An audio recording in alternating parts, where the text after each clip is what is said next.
என் அன்பு குழந்தையே, உன்னை ஒவ்வொரு நொடியும் நான் கவனித்துக் கொண்டுதான் வருகின்றேன். சில பேர் உன்னுடைய முதுகுக்கு பின்னால் கேலியாக பேசுவதை நினைத்து மிகவும் வருந்துகின்றாய். உன்னுடைய உழைப்பை அவர்கள் திருடி அவர்களுடைய பிழப்பை நடத்தும் போது செய்வதறியாது திகைத்துக் கொண்டிருக்கின்றாய். என் அன்பு பிள்ளையே, முதலில் ஒன்றை நன்றாக புரிந்து கொள். முதலில் அவர்கள் உன்னை விமர்சனம் செய்வதற்கு காரணம் என்ன என்று தெரியுமா? அவர்களால் உன்னுடைய தரத்திற்கு வர முடியாமல் போன போதும், உன்னிடத்தில் இருப்பது அவர்களிடத்தில் இல்லாமல் இருந்த போதும், உனக்கு சதி செய்து அது முடியாமல் போகும்போதுதான் அவர்கள் இப்படி பேசுகிறார்கள். அவர்களை விட ஒரு படி மேல் நீ எப்போதும் இருக்கிறாய் என்பதை நினைவில் கொள். உன்னுடைய எண்ணங்களையும் எழுத்தையும் உழைப்பையும் திருடி பிழைப்பவர்கள் எத்தனை நாட்கள் தான் இதே பிழைப்பை நடத்த முடியும் சொல்? அவர்களுக்கு சரியான நேரத்தில் சரியான புத்தியை நான் அவர்களுக்கு புகட்டுவேன். இவர்களெல்லாம் எப்பொழுதும் கீழானவர்கள். இவர்களை நினைத்து வருத்தப்பட்டு கொண்டு உன்னுடைய மனதை குழப்பிக் கொண்டிருக்காதே. யார் என்ன செய்கிறார்கள் என்பதை நான் பார்த்து கொண்டுதானே இருக்கின்றேன். உன்னுடைய உழைப்பிற்கான ஊதியம் நிச்சயம் உன்னை வந்து சேரும். உன்னுடைய உழைப்பிற்கான வெகுமதியை அவர்கள் உனக்கு நிச்சயமாக கொடுத்தே ஆக வேண்டும். என் அன்பு பிள்ளைகளே, உங்கள் அனைவரிடத்திலும் நான் ஒன்றை கூறியே ஆக வேண்டும்.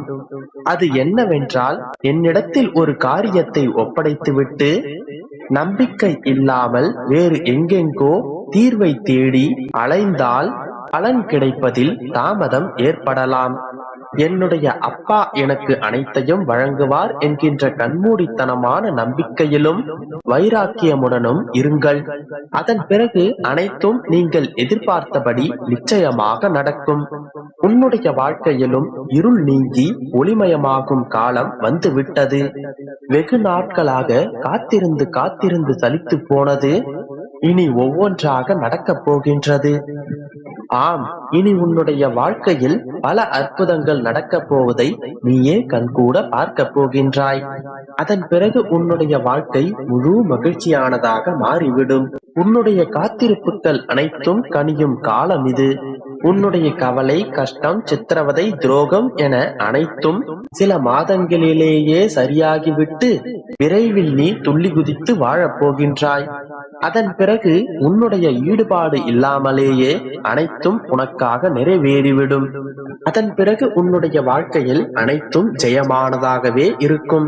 விமர்சனம் செய்பவர்களை பற்றி கவலை கொள்ளாமல் உன்னுடைய வாழ்க்கையை நீ மகிழ்ச்சியாக வாழ கற்றுக்கொள். இனி அனைத்தும் நீ நினைத்தது போலவே நடக்கும். நம்பிக்கையோடு இரு. உன்னுடைய வாழ்க்கையில் எப்போதுமே விமர்சனங்கள் வந்து கொண்டேதான் இருக்கும். ஏனென்றால் அவர்களால் நீ செய்வதை செய்ய முடியவில்லை என்றால் அவர்களுக்கு உன் மீது பொறாமை ஏற்படும். பொறாமை ஏற்பட்டு அவர்கள் முன்னேறுவதை விட உன்னை பற்றியே உன்னையே பார்த்து கொண்டு இருப்பதுதான் அவர்களுடைய முழு நேர வேலையாக மாறிவிடும். அப்படி இருப்பவர்கள் உன்னுடைய வாழ்க்கையில் நீ செய்யும் சிறு தவறுகளையும் சுட்டிக்காட்டுவதில் தான் அவர்களுடைய சந்தோஷமே இருக்கும். உண்மையிலேயே உன் மீது ஒரு குறை இருந்தால் அதனை நீ சரி செய்து கொள்ள முயற்சி செய். அப்படி உன் மீது எந்த தவறும் இல்லை என்றால் அவர்கள் கூறுவதை துளியும் காதுகளில் வாங்காதே. அப்படிப்பட்டவர்களிடத்தில் நீ முழு செவிடனாய் மாறிவிடு.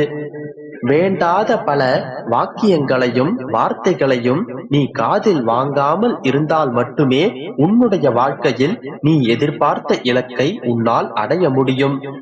அதற்கு பதிலாக நீ அவர்கள் சொல்லும் வார்த்தைகளுக்கு காது கொடுத்து கேட்க ஆரம்பித்து விட்டால் உன்னுடைய வாழ்க்கை உன்னுடைய இலக்கை நோக்கி பயணிக்காமல் அவர்கள் உன்னை என்ன செய்ய வேண்டும் என்று நினைக்கிறார்களோ அதன் வழியில் தான் உன்னுடைய வாழ்க்கை செல்லும். அதனால் நீ உன்னுடைய இலக்கை நோக்கியே பயணம் செய். உன்னுடைய பாதையில் இருக்கும் குறைகளை நீயேதான் சரி செய்து கொள்ள வேண்டும். உன்னுடைய வழிகளில் இருக்கும் தவறுகளை நீயேதான் அறிந்து கொள்ள வேண்டும். அப்படி அறிந்து கொண்டு அதை நீ சரி செய்து கொண்டே இருந்தால் நிச்சயமாக நீ உன்னுடைய இலக்கை அடைவாய். அதனால் யார் என்ன கூறினாலும் அதற்கு பெரிதாக வருத்தப்பட்டு கொண்டிருக்காதே. அனைத்தையும் எளிதாக கடந்து வந்துவிடு. நீ தோல்வியடைந்து விட்டாய் என்று அவர்கள் தாரை தப்பட்டை எடுத்து அடித்தாலும் அதற்காக நீ கவலைப்பட்டு கொண்டிருக்காதே. விழுந்த மறுகணமே எழுந்து அதைவிட வேகமாக ஓடத் தொடங்கு. நிச்சயமாக நீ வெற்றி பெறுவாய். என்னுடைய அன்பும் அருளும் ஆசீர்வாதமும் உனக்கு பரிபூரணமாக கிடைக்கும். நீ கட்டாயமாக சந்தோஷமாக வாழ்வாய்.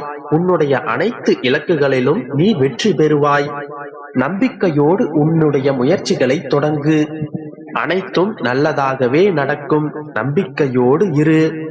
என் அன்பு குழந்தையே, என் வேண்டுதலை நீங்கள் கேட்க மாட்டீர்களா அப்பா? என்னை ஒரு முறை பார்க்க மாட்டீர்களா அப்பா என்று நீ கேட்பது எனக்கு புரிகிறது.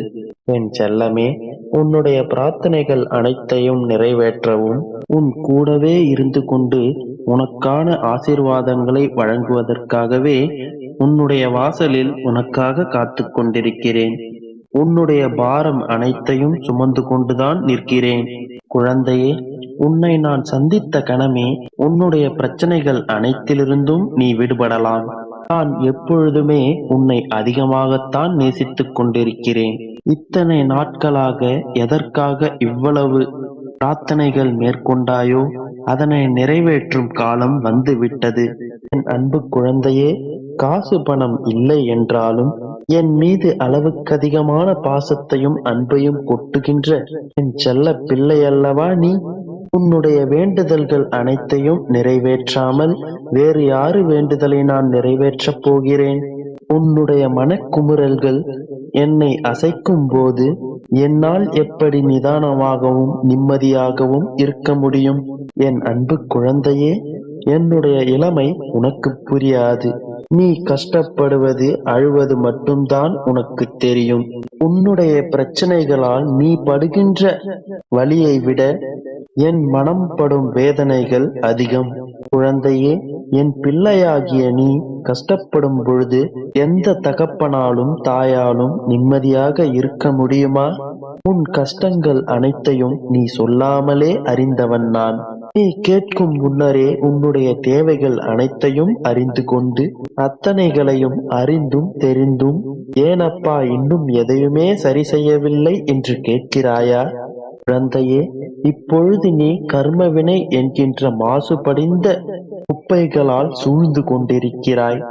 அந்த குப்பைகளையெல்லாம் நான் சுத்தம் செய்வதால் தான் அந்த மாசுக்களிலிருந்து வரும் கெட்ட நாற்றத்தை தான் நீ அனுபவித்துக் கொண்டிருக்கிறாய்.